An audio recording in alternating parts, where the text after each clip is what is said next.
I was a teacher in Roanoke City School for 28 years, and I taught science and math, and then I became an administrator. What that taught me was organization and seeing an end and a beginning and how to get to that end. I was at Lynchburg College, and one night I found out that Earl Scruggs and Flatt were coming to E.C. Glass High School auditorium. So I went over there, sat down in the front row, and watched Earl Scruggs pick a banjo. They took a break, and they invited people to come backstage and talk to them. I went over to him and said, "Earl, my name's Earl." Well, he took a liking to me almost immediately.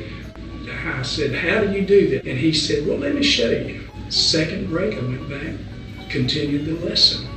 So I've always likened that to having my first banjo lesson from Earl Scruggs. And that's no lie.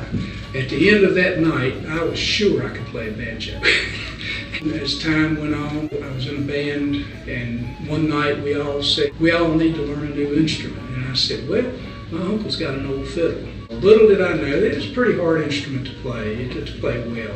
So I went through years and years of practicing, and I took classical lessons. What I bring to the teaching table more than as much as anything, is not only being an accomplished player of some instruments, but also the organization and what it takes to get to that end.